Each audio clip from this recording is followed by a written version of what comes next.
Welcome back to the Monster Cup. Today we'll continue with the Humanoid Qualifiers and we'll jump straight into the action with the Mage taking on the Warrior Infantry. We start with initiative. The Mage gets a 9, the Infantry gets a 3. We'll start with the Mage that is going to go absolutely overkill as it casts Fireball on the Warrior Infantry. That will deal 9d6 damage, and it is the level 4 version. That is going to deal 33 damage.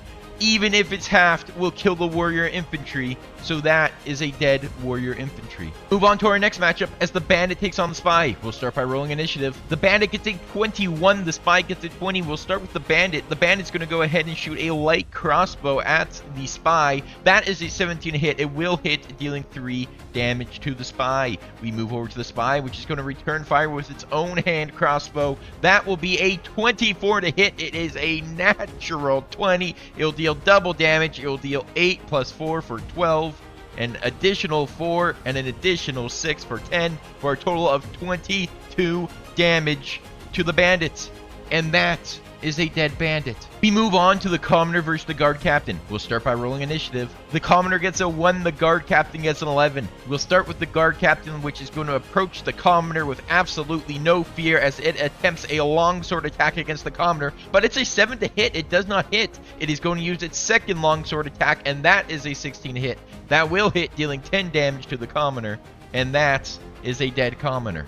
In our next match, we have the Guard taking on the Pirate Captain. We'll start by rolling initiative. The Guard gets a 9, the Pirate Captain gets a 12. We'll start with the Pirate Captain. It is going to go ahead and make a pistol attack against the Guard, but beforehand, it will move 5 feet forward, so that is within its 30 feet range. It is then going to do a 19 to hit. That will hit, and it is going to deal 17 damage to the Guard, and that is a dead Guard. Move into our final battle of Winners Round 1 as we have a unfortunate draw as the Tough will take on the Tough Boss. We start by rolling initiative. The Tough gets a 7, the Tough Boss gets an 11. We'll start with the Boss, which is going to go ahead and do 2 heavy crossbow attacks. The first is a 18 hit. It will hit, dealing 17 damage. We now will move on to its second crossbow attack as it will once again try and snipe the Tough. That's a 13 to hit. It does hit, and it is going to deal a staggering 22 damage to the Tough. And unsurprisingly, that is a dead Tough. I'll move on to our Winners Round 2 first matchup as the Assassin takes on the Priest. We'll start by rolling initiative. The Assassin gets a 30. The Priest gets a 16. We'll start with the Assassin, which is going to keep its range as it performs 3 light crossbow attacks. The first is a 23 to hit. It will hit.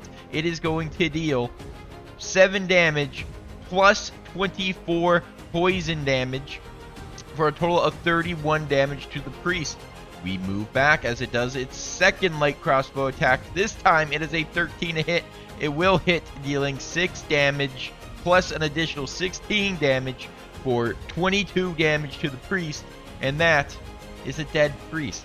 Move on to what is surely going to be a more balanced battle as a Bandit Captain takes on a Warrior Veteran. We start by rolling initiative. The Captain gets an 8, the Warrior gets a 17.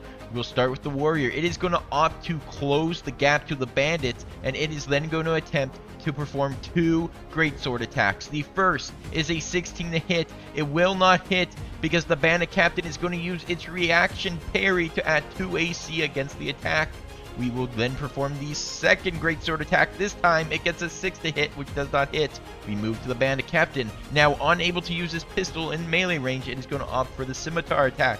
That is a 14 to hit. It does not hit. The second is an 18 to hit, which does not hit because the Warrior Veteran will use its parry to add 2 AC. We now move back to the Warrior Veteran, which is going to use its greatsword. That is a 21 to hit. That will hit, dealing 14 damage to the Bandit Captain. It will now attempt its second greatsword attack, as that is a 14 hit, which does not hit.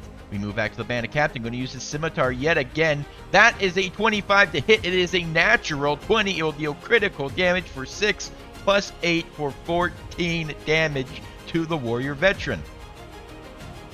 We will now have it do its second scimitar attack. That will be a 16 to hit. It does not hit. We'll move back to the Warrior Veteran. the warrior veteran. Once again, going to be using its great sword. That is a 23 to hit. It will hit, dealing 11 damage to the bandit captain. We move back for its second great sword attack. This time it's an 11 to hit. It does not hit. We move back to the bandit captain. Once again, using its scimitar. That is a 20 to hit. That will hit. It is going to deal 4 damage to the warrior veteran. It is then going to attempt the second scimitar attack. It will be a 21 to hit. It does hit yet again, dealing 8 damage to the warrior veteran. We move back to the warrior veteran. Once again, going to be doing 2 great sword attacks. That is a 9 to hit. It does not hit. That is a 12 to hit. It does not hit. We move back to the bandit captain, which is once again going to attempt 2 scimitar attacks. That's a 10 to hit. It does not hit. That's an 8 to hit. It does not hit. We move back to the warrior, which is once again going to do 2 great sword attacks. That's a 16 to hit. It will not hit because the bandit captain is going to use its parry action.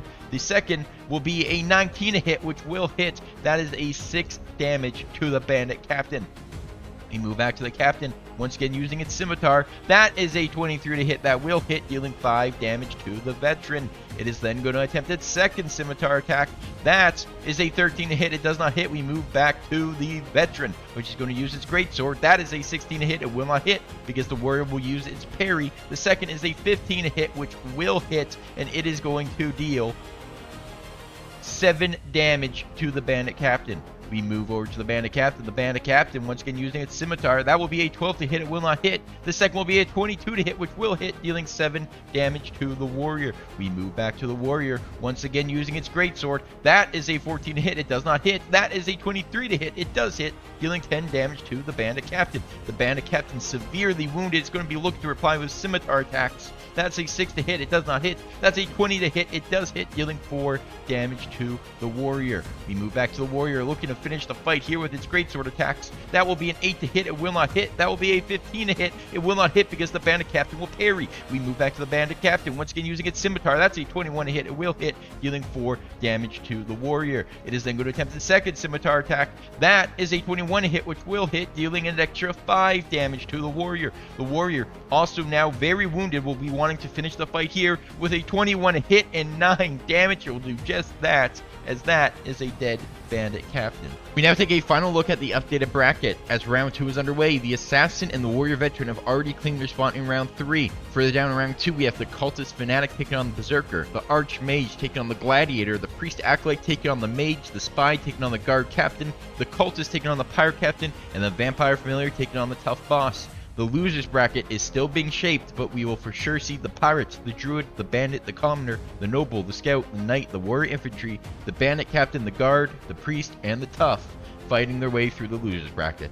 That'll be all for the action today, folks. Be sure to subscribe and tune back in for episode 3 of the Human Qualifiers here in the Monster Cup.